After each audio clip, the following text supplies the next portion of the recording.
Tujuan Ahibba didirikan atas dasar apa? Nah, apalagi sampai mengerahkan laskar, sampai marsnya itu sudah marsnya jelas itu, membuat perpecahan sudah, ancaman-ancaman itu. Bahwa Ahibba dipelopori oleh Kiai Haji Lutfi Basori dan Kiai Idrus Romli, yang mana beliau berdua adalah tokoh NU garis lurus. Di situ diungkapkan bahwa Ahibba ini tidak ada urusannya dengan Kiai Haji Lutfi Basori, dan satu laginya siapa tadi ya? Kiai Idrus Romli. Kiai Haji Idrus Romli, karena beliau ini NU garis lurus. Kenapa ada klarifikasi membawa dua tokoh ulama tersebut ya?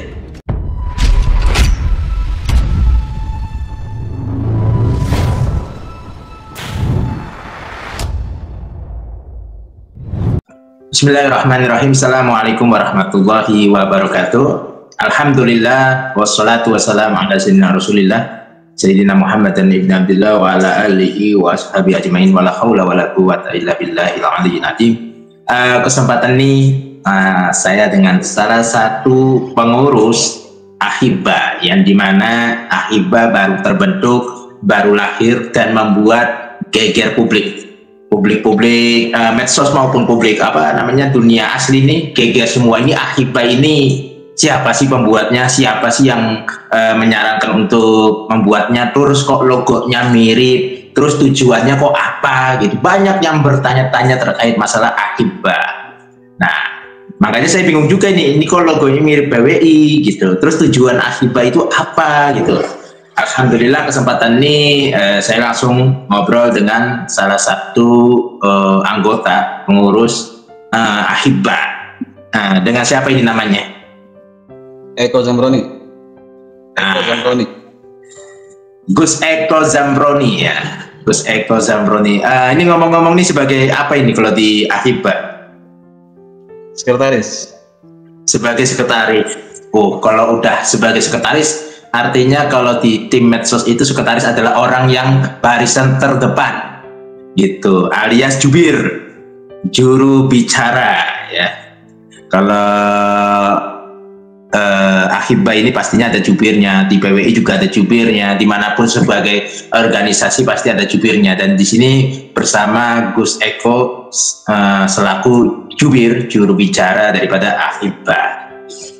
Nah, saya akan beberapa pertanyaan-pertanyaan yang saya ajukan Gus terkait masalah yang sedang ramai di media sosial.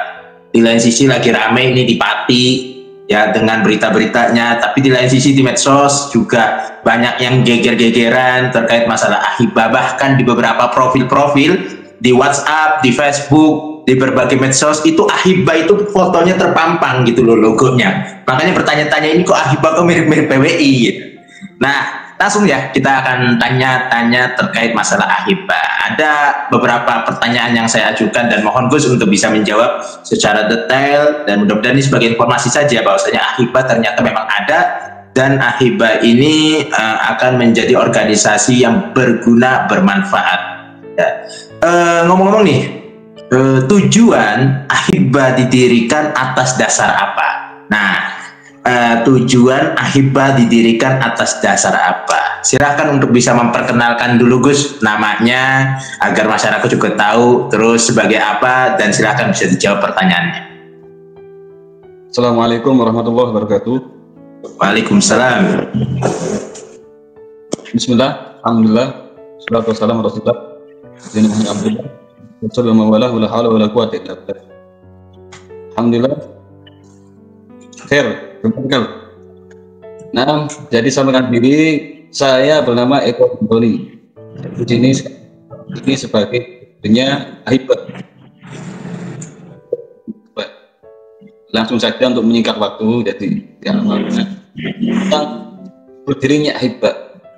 Ahibba ini berdiri dari rasa cinta, kecintaan para santri, para jamaah kepada para masyayikh Islam, entah itu dari masyayikh dari Balawi, Wali Songo, bukan dari Wali Songo. Jadi ini berdiri kecintaan kepada tokoh-tokoh Islam, dan bukan dari dorongan apapun, dari siapapun enggak. Jadi berdirinya Ahibba ini dari rasa keresahan kita sebagai santri, sebagai jamaah atas ulah salah satu laskar ya atau ormas organisasi yang bersenamakan bahkan laskar sabilillah yang satunya. Dari situ kita muncul untuk memberi kedamaian dan kesejukan dan bagi para santri khususnya, karena yang resah di santri. Jadi para santri, apalagi kita ini mau bentur sama umat Islam. Kejadian sangat luar biasa ulah PWI ini. Jadi PWI ini sangat menyayangkan kita, membuat gaduh dengan para pengajian, para guru-guru, para tokoh-tokoh yang sudah disebutkan. Nah, jadi dari golongan itu kita mendirikan Ahibba. Tidak ada untuk hanya satu kecintaan kepada tokoh Islam dan juga kepada NKRI agar anak bangsa ini tidak bercerai-berai, khususnya umat Islam, untuk menjaga persatuan dan kesatuan. Ya, begitu, besar kalau. Ngomong-ngomong ini ya, untuk misi dan visinya bagaimana ini untuk Ahibba? Nah, untuk visi, jadi menjadikan Ahibba sebagai wadah menjaga marwah aulia, baik dari kalangan Wali Songo, kalangan Ba'alawi, sekaligus atau bukan dari keduanya, dari Nusantara sendiri. Dan juga satu umat Muhammad Shallallahu Alaihi Wasallam, dan untuk kesatuan putra putri bangsa di negeri kita tercinta. Itu visinya Ahibba. Sedangkan misi yakni menjadikan Indonesia menjadi negeri yang damai, masyarakatnya hidup rukun, saling hormat menghormati antar sesama, antar anak bangsa, warga Indonesia, khususnya antar umat Islam. Itu misi kita. Oke. Alhamdulillah, berarti ini visi misinya sangat-sangat bagus ya. Mungkin Gus, banyak orang yang bertanya-tanya ini terkait masalah logonya. Ini kan banyak logo Ahibba ini mirip jiplak PWI, mirip PWI dan lain sebagainya. Gitu. Mungkin bisa dijelaskan secara detail kenapa sih logonya kok ada seperti mirip-mirip PWI-nya? Saya juga bertanya-tanya ini. Alhamdulillah, untuk masalah logo, yang logo itu mirip-mirip nggak ada masalah. Jadi kita membuat logo sebagaimana PWI membuat logo gunungan, kita nggak menjiplak. Jadi itu dari dulu ada, nggak ada hak cipta, nggak ada. Siapapun boleh membuat gunungan, yang mana filosofinya itu gunungan itu semakin orang berilmu maka semakin luhur budi pekertinya. Itu makna, salah satu makna gunungan seperti itu. Siapapun boleh, dan nggak ada hak cipta, nggak ada. Susan antara pedang dan keris. Pedang itu apa? Untuk keadilan, bisa membedakan mana yang baik dan buruk. Pedang, dan untuk memberikan kebijaksanaan. Sedangkan keris itu kan pusaka.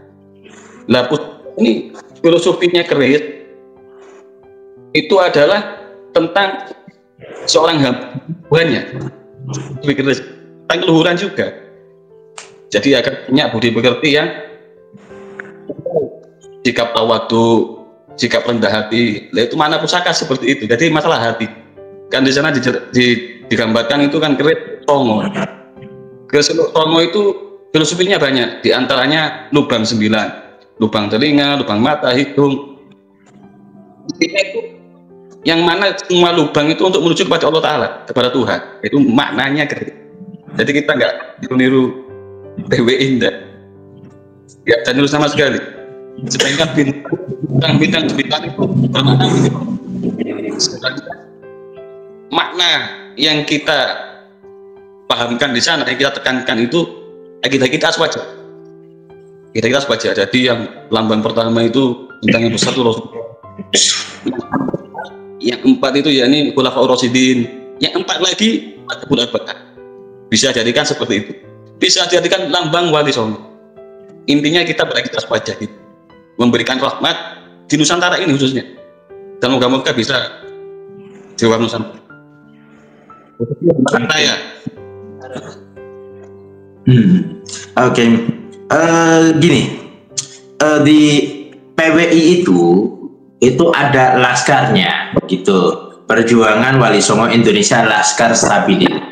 Nah, nanti apakah ke depannya itu Ahibba akan ada seperti laskarnya juga? Semua generasi ada laskar. Laskar kita pasti ada. Tapi bukan untuk menyerang pengajian, bukan untuk menyerang ulama kita. Laskar kita untuk menjaga ulama kita, menjaga hanya umat Islam. Itu laskar kita. Siapa yang menyerang urusan itu nanti dengan Ahibba. Yang Oke. Tadi Gus Eko ini mengungkapkan bahwasanya laskar kita ini bukan laskar menyerang pengajian. Apakah ada laskar yang menyerang pengajian? Karena itu kita muncul. Kalau nggak ada laskar yang kita nggak muncul, nggak ada Ahibba udah. Oh, oke.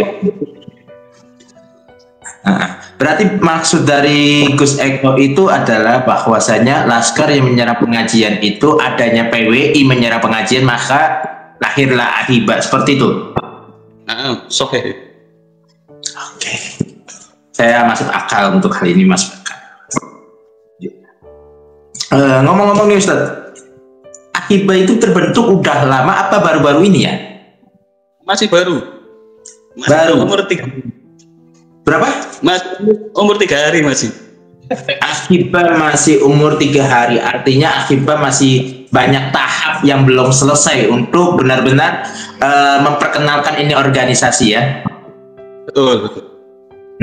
Walaupun masih banyak tahap, tapi Ahibba ini udah viral dulu, ini bagaimana?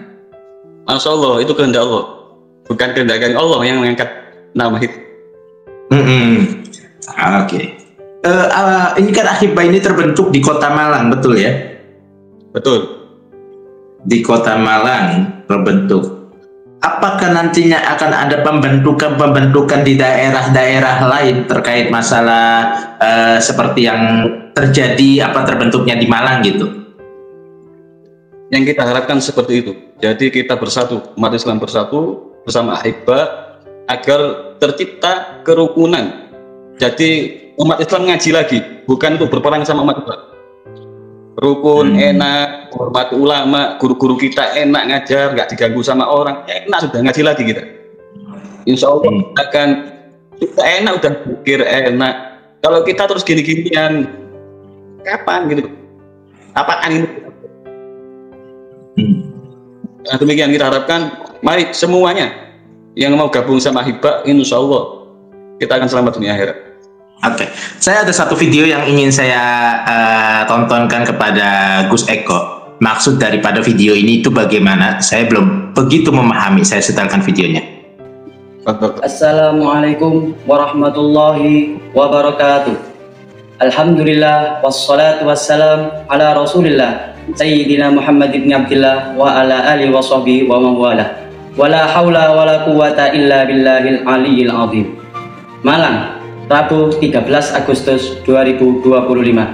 Saya Abdul Ghani selaku juru bicara Ahibba Aliansi Muhibbin Ba'alawi dan Wali Songo menyampaikan terbentuknya Ahibba ini murni berdasarkan aspirasi masyarakat yang merasa terganggu dan resah atas fenomena munculnya kelompok yang mengaku mengatasnamakan perjuangan Wali Songo Indonesia Laskar Stabilillah atau PWILS, yang mana munculnya kelompok ini menimbulkan kegaduhan. Bahkan gerakan ini sudah terang-terangan melakukan tindak kriminal dengan aksi pembubaran dan penyerangan acara pengajian di beberapa daerah di Indonesia. Maka dari itu, saya selaku juru bicara Ahibba memberitahukan ke masyarakat terkhusus di Malang Raya dan umumnya di negara yang kita cintai, Indonesia. Dan terakhir kami sampaikan, di dalam Ahibba ini mencakup hampir semua elemen masyarakat, mulai dari komunitas pemuda-pemudi, paguyuban seni, komunitas motor, para santri, remas, dan banyak lagi yang bergabung. Dan sekali lagi kami tegaskan bahwa Ahibba tidak berkaitan dengan ormas. atau perkumpulan Islam manapun, termasuk tuduhan yang membabi buta yang tersebar di media sosial bahwa Ahibah dipelopori oleh Kiai Haji Lutfi Basori dan Kiai Idrus Romli, yang mana beliau berdua adalah tokoh NU garis lurus. Demikian klarifikasi yang saya sampaikan. Wassalamualaikum warahmatullahi wabarakatuh. Oke. Di situ diungkapkan bahwa Ahibah ini tidak ada urusannya dengan Kiai Haji Lutfi Basori, dan satu laginya siapa tadi ya? Kiai Idrus Romli. Kiai Haji Idrus Romli, karena beliau ini NU garis lurus. Kenapa ada klarifikasi membawa dua tokoh ulama tersebut ya? Nah, kemarin itu di medsos ada salah satu YouTuber sudah acur pokoknya. Jadi ngomong sendiri, nggak ada fakta, nggak ada apa, membabi buta. Jadi menfitnah karena kita rapatnya di Singosari, musyawarahnya di Singosari. Jadi yang dikatakan langsung bahwa yang bikin ini NU garis lurus, yakni Amin Lutfi Basori dan Kiai Idrus Romli. Nah, demikian harinya. Terima kasih. Oh, berarti ini tidak ada urusannya dengan dua tokoh ulama tersebut ya. Ahibah berdiri secara murni ya, dan pastinya Ahibah ini juga didukung juga sama ulama-ulama ataupun kiai, habaib dan lain sebagainya ya. Alhamdulillah, Ahibah berdiri sendiri dan masya Allah dicintai. Semuanya mendoakan restu. Semuanya mendukung dari elemen manapun.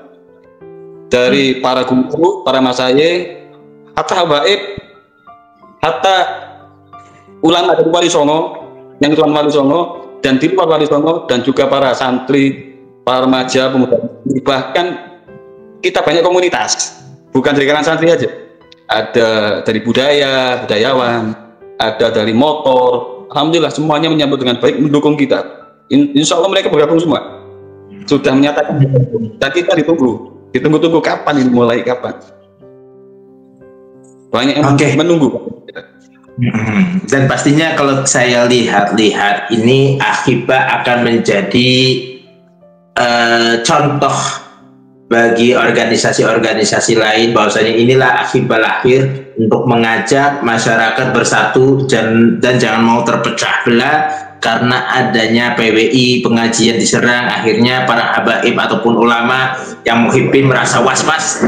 Sekarang jangan perlu was-was dan jangan perlu takut, tetap datang karena insya Allah di setiap acara pengajian akan ada Ahibah. Kalau nantinya Ahibah ini akan terbentuk di berbagai daerah gitu. Amin.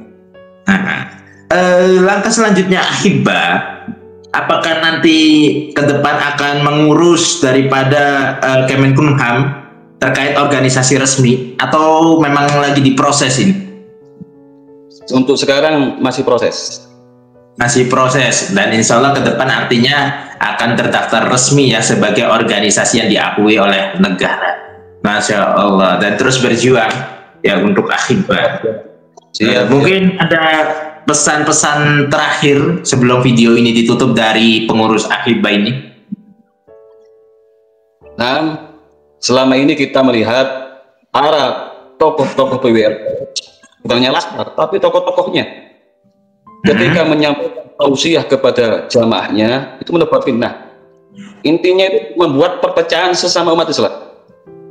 Kadang tentang nasab, sering diulas hanya menfitnah sama-sama tokoh-tokoh Islam. Seperti yang difitnah Pak Alawi, padahal masalah nasab selesai sudah. Contoh ini gampangannya, Naat sudah punya catatan tentang nasab. Ya para santri pasti setuju dah, percaya. Robito punya catatan sendiri dan itu rapi. Percaya, sama-sama punya catatan, nggak usah debatkan sudah. Sama-sama punya referensi, nggak usah debatkan. Ya sudah jalan sendiri. Misalnya Wali Songo punya catatan, Robito punya catatan, ya sudah selesai. Saya menghormati, saya mau guru. Kita kembali kepada agama, biar santri gitu loh. Ayo masyarakat bukan dengan ada ancaman ini itu, masalah apa nggak ada, sudah selesai nasab itu bisa dibahas sudah. Contoh kecil, saya punya guru yang mana beliau keturunan Wali Songo. Keturunan Wali Songo. Jadi beliau itu membuat catatan nasab, tapi untuk daerahnya beliau dari arah Boyot di daerahnya beliau itu dikumpulkan, dicatat sampai berjumlah ribuan. Lah itu beliau catat bukan untuk bangga-bangga nasab, enggak, tapi untuk silaturahmi.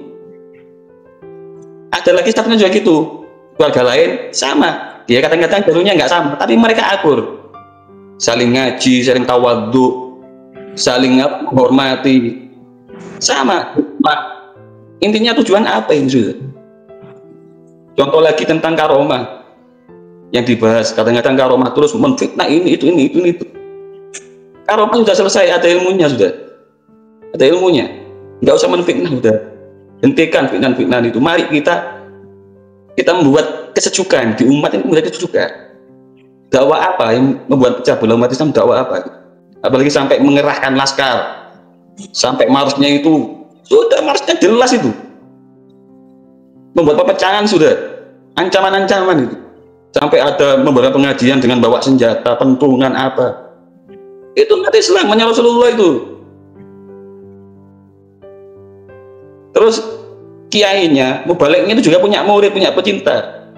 Kalau diganggu gimana? Ya pasti nggak terima. Ini di mana ini?